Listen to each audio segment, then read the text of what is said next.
Pada masa lalu, harem dianggap suatu kehormatan besar bagi perempuan yang menjadi bagian dari harem sang penguasa. Di dalam harem hanya dua sosok yang kedudukannya lebih tinggi dari permaisuri, yaitu kaisar dan ibu suri. Para sejarawan menganggap dinasti Tang sebagai puncak peradaban Cina. Permaisuri Cixi merupakan salah satu sosok perempuan paling kuat dan paling terkenal dalam sejarah Cina. Namun pada tahun 1861, Kaisar Xianfeng meninggal dan dengan wafatnya Kaisar Xianfeng, putra Cixi yang masih berusia 5 tahun menjadi pewaris kekaisaran. Pada tanggal 26 Februari 1889, dia memasuki kota terlarang dan diberi gelar Selirsen. Kematian Selirsen tidak begitu jelas, namun versi dia dibuang ke dalam sumur di belakang istana Ningxia di bagian timur laut kota terlarang begitu dipercaya hingga kini. Derling merupakan seorang dayang favorit dan juru bahasa dari janda permaisuri Cixi. Ketika Derling kembali ke Cina sekitar tahun 1902, dia ditunjuk sebagai First Lady in Waiting Cixi dan menafsirkannya sebagai permaisuri ketika Cixi menerima pengunjung asing.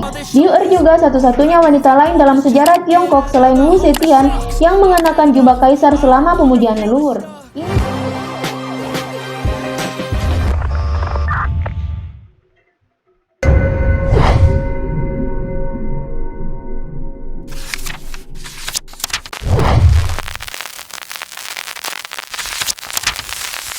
Pada masa lalu, harem dianggap suatu kehormatan besar bagi perempuan yang menjadi bagian dari harem sang penguasa. Hal itu juga berlaku untuk para kaisar Cina. Sebab tugas para penguasa Tiongkok tak cuma memimpin negara, mereka juga wajib memastikan kelanjutan dinastinya.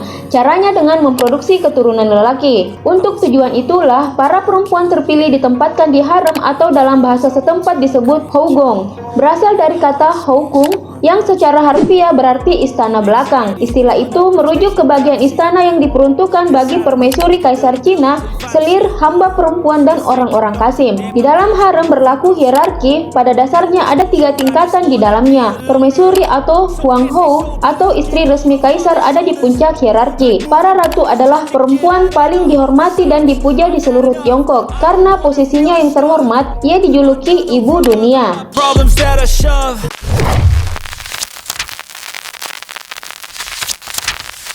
Di dalam harem hanya dua sosok yang kedudukannya lebih tinggi dari permaisuri, yaitu kaisar dan ibu suri. Sementara lainnya wajib tunduk pada titahnya, melanggar bisa berarti mati. Tak hanya itu, para kasim yang melayani para perempuan milik raja juga menjadi bagian tak terpisahkan dari harem. Menurut ritus Shou, seorang kaisar bisa memiliki hingga 9 selir tinggi, 27 selir menengah, dan 81 selir di peringkat rendah. Namun, selama dinasti Han, tak ada batas berapa selir yang bisa dimiliki kaisar. Selama pemerintahan Kaisar Huan dan Kaisar Ling, dikabarkan ada lebih dari 20.000 perempuan yang hidup di kota terlarang. Dan untuk memastikan bahwa setiap anak yang lahir di harem adalah keturunan kaisar, pria dilarang keras memasuki kompleks istri-istri sang penguasa, kecuali para kasim yang telah dikebiri. Selama dinasti Ming, dikabarkan ada 100.000 kasim yang melayani kaisar dan haremnya.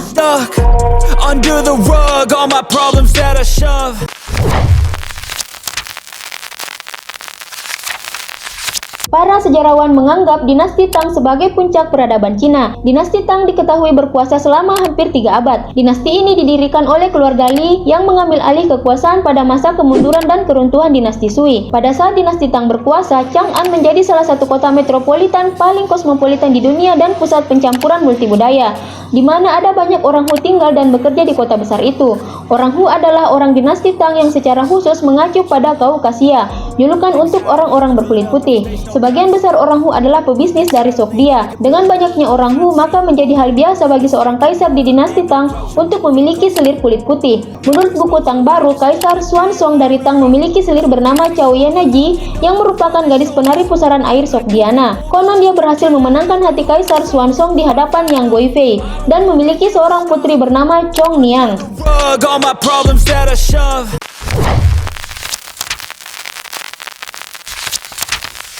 Permaisuri Cixi merupakan salah satu sosok perempuan paling kuat dan paling terkenal dalam sejarah Cina. Cixi lahir pada tahun 1835.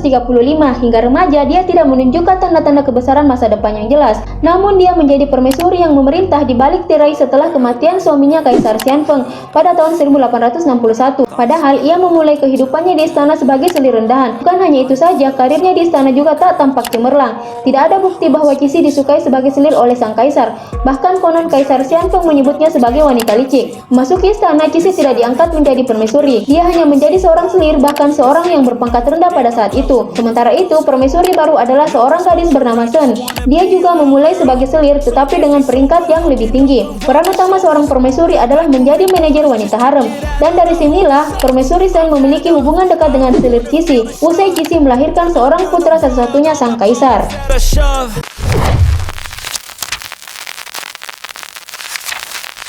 Namun pada tahun 1861, Kaisar Xianfeng meninggal dan dengan wafatnya Kaisar Xianfeng, putra Cixi yang masih berusia 5 tahun menjadi pewaris kekaisaran yang nantinya dijuluki Kaisar Tongxi. Sebelum wafat, Xianfeng telah memilih 8 pangeran dan menteri dari lingkaran dalamnya untuk membentuk Dewan Bupati dan memerintah sampai putranya dewasa. Tetapi Cixi yang saat itu dikenal sebagai selir Yi bekerja sama dengan Sen dalam sebuah rencana untuk melancarkan kudeta. Kedua wanita ini juga didukung oleh dua saudara laki-laki Xianfeng, yaitu Pangeran Gong dan Pangeran Chun.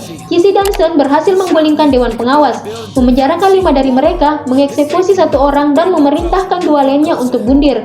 Para permaisuri janda itu memerintah sampai Kaisar cilik menjadi dewasa.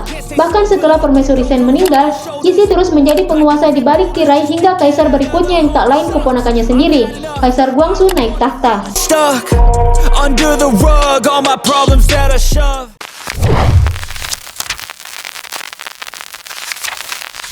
Permaisuri Sen lahir pada era Kekaisaran Cina kuno pada hari ketiga bulan lunar kedua di tahun kedua pemerintahan Kaisar Guangxu yang diterjemahkan menjadi 27 Februari 1876 dalam kalender Gregorian. Pada tanggal 26 Februari 1889, dia memasuki kota terlarang dan diberi gelar selir Sen.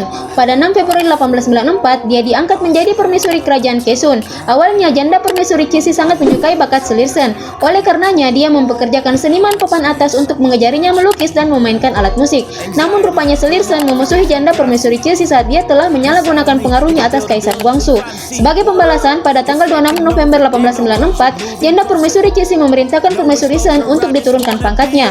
Selir Sen akhirnya dikembalikan ke posisinya pada tanggal 29 Mei 1895. Kematian selir Sen tidak begitu jelas, namun versi dia dibuang ke dalam sumur di belakang istana Ningxia di bagian timur laut kota terlarang begitu dipercaya hingga kini. Bahkan makamnya saja tidak diketahui.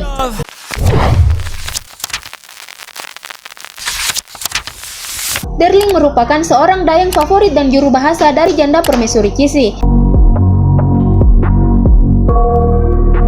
Derling lahir pada 8 Juni 1885 dan berasal dari keluarga bangsawan bergengsi di Wuhan, Provinsi Hubei. Ayahnya adalah seorang bangsawan dan diplomat Cina yang ditempatkan di Jepang dan Prancis. Pada masa dinasti Qing, perempuan jarang mengenyam pendidikan apalagi mengenal budaya barat. Namun berkat ayahnya, Derling dapat mengenyam pendidikan barat dan fasih berbahasa Prancis dan Inggris. Dia bahkan belajar menari di Paris dengan penari terkenal Amerika Angela Isadora Duncan. No exposure, I just wanna be a loner. Derling sangat suka dengan fashion. Ia bahkan sering terlihat tampil dalam gaun barat. Dia juga mengenakan gaun istana tradisional Cina dan berpidato di depan umum dalam bahasa Inggris yang fasih.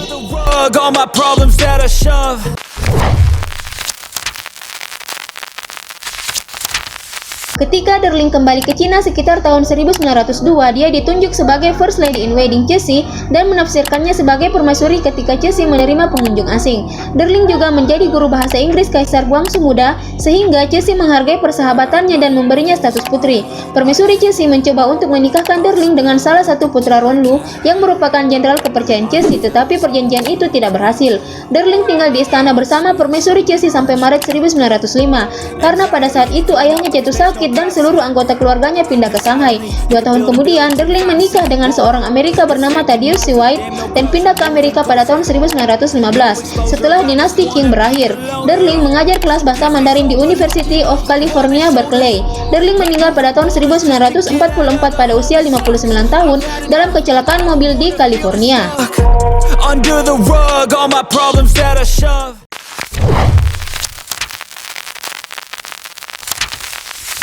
merupakan seorang anak yatim piatu yang dibesarkan sebagai penyanyi. Liu dijual oleh suami pertamanya kepada Shang-chi, seorang pejabat di istana Pangeran Shao Yuanxiu. Di sana dia mendapatkan cinta yang tulus dari sang pangeran yang hanya 1 tahun lebih tua darinya. Setelah Pangeran Shao Yuanxiu naik tahta pada tahun 997 Masehi sebagai Xuan Shenzong, Liu dianugerahkan gelar permaisuri wanita cantik pada tahun 1004 Masehi. Dalam perjalanannya, dia juga dianugerahi gelar dengan peringkat lebih tinggi sebelum menjadi permaisuri. Sebagai permaisuri, Liu dihormati karena penilaiannya yang cerdik. Liu mampu menunjukkan kualitas dalam menangani urusan istana sebagai permaisuri. Ia waspada dan tanggap secara alami, dengan penilaian yang baik dan kemampuan untuk membuat keputusan dengan cepat. Liu Er juga satu-satunya wanita lain dalam sejarah Tiongkok selain Wu Zetian yang mengenakan jubah kaisar selama pemujian leluhur. Ini diberikan kepadanya di hari-hari terakhirnya.